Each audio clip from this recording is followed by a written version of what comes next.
there's fear the delicate ceasefire between Israel and Hamas could end this weekend. Following comments from Benjamin Netanyahu, the Israeli Prime Minister says unless hostages are freed by midday on Saturday, the ceasefire will be over and the war will resume. Although some in the Israeli cabinet believe that means all the remaining hostages held by Hamas must be released. It's unclear if that's what Mr. Netanyahu meant. 3 more hostages were expected to return home this Saturday, but Hamas suspended their release, claiming Israel was violating the terms of the deal tonight. Hamas has reiterated its commitment to the ceasefire, allowing Palestinian detainees to be freed. All this comes as Donald Trump has been meeting into the Riviera of the Middle East. Sarah Smith as our top story. This is a crucial meeting at a delicate time with the ceasefire in the Middle East hanging in the balance. President Trump was asked if Saturday is still his deadline for Hamas to release its hostages, and he just said yes, clearly sticking to his threat that unless all the hostages held by Hamas are released by the end of this week, in his words, all hell will break out around the same time. The Israeli Prime Minister released a video saying that if Saturday's deadline for the hostage release is not met, the ceasefire will be terminated, and Israel will return to intense fighting until Hamas is defeated. The shocking emaciated condition of recently released Israeli hostages is the reason Donald Trump gives for his insistence that all the others have to be set free very soon.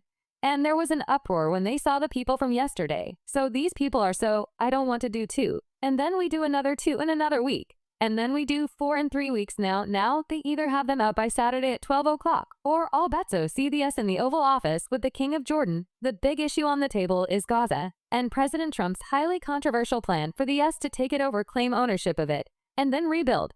We're not going to buy anything. We're going to have it, and we're going to keep it, and we're going to make sure that there's going to be peace, and there's not going to be any problem, and nobody's going to question it. Gaza has been largely destroyed in 16 months of war with Israel. A huge rebuilding program is required. President Trump's plan involves displacing the entire population, forcing Egypt and Jordan to take in 2 million Palestinians, something both countries have completely rejected.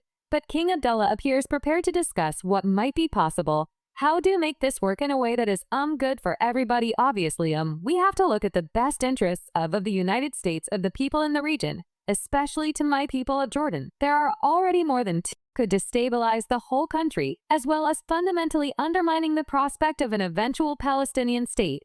Let's keep talking for now, seems to be the message though from skeptical Middle Eastern leaders who don't want to openly contradict President Trump or risk the billions of dollars they receive in American aid. Protesters in Tel Aviv who want the hostages to come home are worried that everything, the recent relative peace, the hostage releases, and the next phase of talks all now seems to be in peril. The weather here in Washington, as you can see, is taking a turn for the worst since King Abdullah left the White House a few hours ago. And the prospects for diplomatic international agreement, usually when you have 2 world leaders meeting like you saw here today, the aim is to come to some kind of agreement or consensus. If anything, individuals' nations' positions on the Middle East seem to be becoming more entrenched after the meeting. Kim and King Abdullah said on social media that it is the position of all Arab nations that Palestinians should not be displaced from Gaza, and rebuilding should happen whilst they're still living there. Well, Donald Trump seems to be increasingly attached to what originally seemed to be his rather outlandish idea that the US take over and own the Gaza Strip and redevelop it.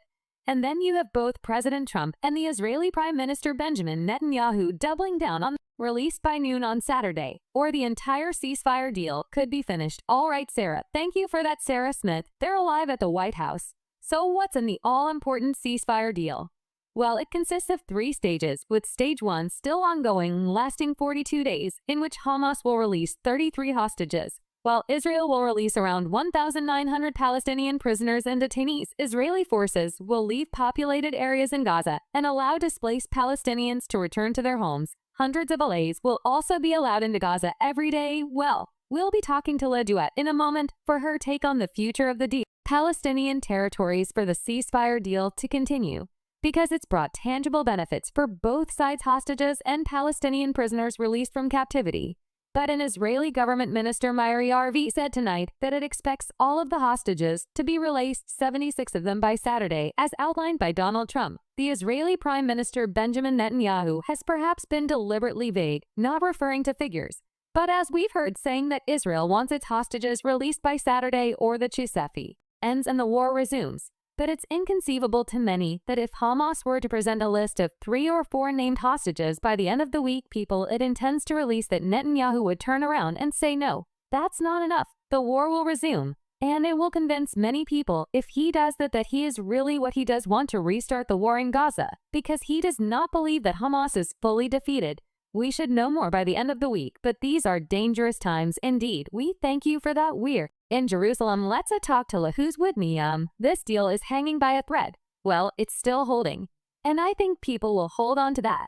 But definitely tonight it has more cracks. From the beginning, when it started on January the 19th, it was always described as fragile. And there was always this idea, certainly among the critics of the deal, that the three-phase plan, which took many months for Israel and Hamas through indirect talks to reach, was going to be difficult, especially in the second most difficult phase of the deal.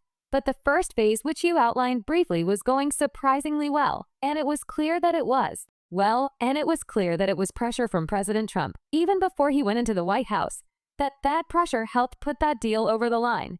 But as we've been hearing tonight, and as we've been reporting for many days, now President Trump's comments over the past week are adding new strain already to this precarious deal. His comments, some of which we've just heard, are playing into the hands of the Israeli right-wing critics, who have always described this as a temporary ceasefire. They've always wanted the war to start again, once the hostages all came home, the living and the dead, so that they could carry out what they still say must be the destruction of Hamas. And also it seems to have Qatari, the Egyptian mediators. We've just heard Clive from Cairo.